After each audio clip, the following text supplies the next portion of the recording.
महाराज जी। महाराज जी, आज से 3 वर्ष पूर्व जीवन में एक भारी विपत्ति आई जिससे हम निकल नहीं पा रहे थे। फिर शिव जी की कृपा से आप हमारे जीवन में आए, उन्हीं की कृपा से आज हम आपके समक्ष बैठे हैं। महाराज जी, इस संसार में हर प्राणी के जन्म एवं मृत्यु की तिथि एवं समय विधाता ने पहले ही रच रखा है। फिर यदि कोई आत्महानि करता है बहुत तो इसे दुर्गति पाप होती है, क्यों मानते? बहुत दुर्गति होती है। क्यों? क्योंकि आपका शरीर प्रयोग करने का अधिकार है, शरीर को नष्ट करने का अधिकार नहीं, ना भारतीय कानून में ना भागवतिक कानून में। आपको शरीर मिला है, ये सरकारी गाड़ी है, तुम्हारी नहीं है। इससे परमार्थ की यात्रा करके भगवत प्राप्ति कर लो या बुरे आचरण करके नरक प्राप्त कर लो, इसके लिए तुम स्वतंत्र हो, लेकिन इसको नष्ट नहीं कर सकते। अगर इसे नष्ट करने की चेष्टा की तो भारतीय कानून भी तुम्हें बंदी बना लेगा और सरकारी जो भागवतिक कानून है वो तो तुम्हारी दुर्गति हो ही जाएगी, आत्महनन गति जाए। आत्म में बहुत बड़ा पाप है, ऐसे नहीं करना चाहिए। ये शरीर मिला है, दुख सुख भोग करके भगवान की प्राप्ति करो, नाम जप करो, जो प्रारब्धानुसार शुभ अशुभ कर्मों का फल आवे उसे भगवान का कृपा प्रसाद मान के भोग लो और जीवन को भगवान की इच्छा से पूर्ण करो। अपनी इच्छा से पूर्ण करोगे तो आत्महत्या मानी जाएगी। महाराज जी, ये पूछना चाहती हूँ कि यदि कोई आत्महानि करता है तो ये भी तो विधाता ने ही रचा है। नहीं, ये विधाता ने नहीं रचा, ये मन ने रचा है, ये मन ने रचा है। जो पाप कर्म किए जाते हैं वो निगेटिव चिंतन पैदा करते हैं, नकारात्मक सोच पैदा करते हैं, वही डिप्रेशन में ले जाते हैं, वही सुसाइड का प्रेरणा करता है। आप गुप्त रूप से पाप करते रहो, आपका मन ही आपको दंड देगा, आपका मन ही बोलेगा फांसी लगा लो, आपका मन ही कहेगा गोली मार लो, आपका मन ही कहेगा जहर खा लो, आपका मन ही कहेगा रेल की पटरी में लेट जाओ, क्योंकि तुमने पाप कर्म किया। पाप कर्म के कारण तुम्हारी आयु क्षीण हो गई और वो अधोगति को प्राप्त हो रहा है। यह भागवतिक विधान नहीं होता, अकाल मृत्यु भागवतिक विधान नहीं होता, भागवतिक विधान नहीं होता। ये हमारे कर्मों का विशेष फल होता है। कोई महान अपराध, महत अपराध बन गया जिससे आत्महत्या का योग लगा। लेकिन महाराज जी, यदि कोई खुद को बेगुनाह साबित करने के लिए कर लेता है, उसका पूर्व पाप है।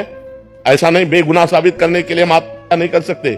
बेगुनाह साबित करने के लिए हमने अपना प्रयास किया, इसके बाद अगर हमें दंड मिलता है तो उस पाप का दंड मिलता है जिसका हमने भोग नहीं भोगा।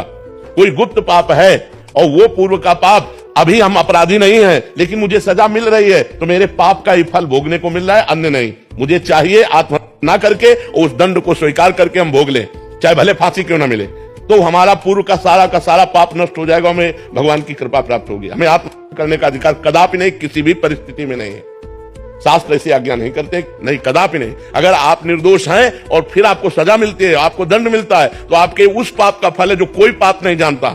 आपने वो पाप किया और कोई जानता नहीं, उसकी कोई प्रायश्चित नहीं, उसकी कोई सजा नहीं, वो पाप आकर के आपको यहां निर्दोष स्थिति में दंड प्रदान कर रहा है। एक हम आपको कथा सुनाते हैं, प्रगट की है, उसे कथानक रूप में कहा गया। एक स्वर्णकार था, वो बहुत बेईमानी से सोने का काम करता था, मिलावट करके असली सोना रख लेना और नकली बना करके देना, ऐसा। और 2 राजकीय कर्मचारी आते थे उसके यहां, पुलिस वाले, वही रात्रि में सोते खाते पीते गश्त लगाने वाले जो होते हैं। धीरे धीरे मित्रता हुई और धीरे धीरे सारी पोल हो जान गए स्वर्णकार की और सब पता चलने लगा कि इतनी संपत्ति इसके पास है। अब उन दोनों ने एक दिन प्लान किया कि स्वर्णकार को मार देते हैं और सब जेवर और सब बॉक्स में बंद करके निकले। तो सामने वाला लघुशंका करने के लिए निकला, सामने वो मकान वाला, उसने देखा तो चोर जो होता है वो सशंकित नेत्र वाला होता है, तो पुलिस वाले सशंकित नेत्र, तो उनका तुम कुछ गड़बड़ करके आ रहे हो, रात्रि में निकल रहे हो, तो उनका जाओ तुम अपना काम करो।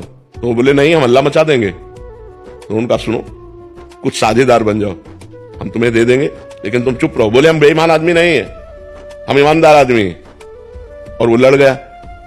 जब लड़ गया तो उनको केस बनाने में देर न लगी, वो बक्सा उसके पास रख दिया और तुरंत हल्ला मचा दिया और कहा इसने स्वर्णकार को मारा है, स्वर्ण लिए जा रहा था, मैंने गिरफ्तार किया। पूरा का पूरा केस उसके ऊपर आ गया। अब उसको बंदी बना लिया गया।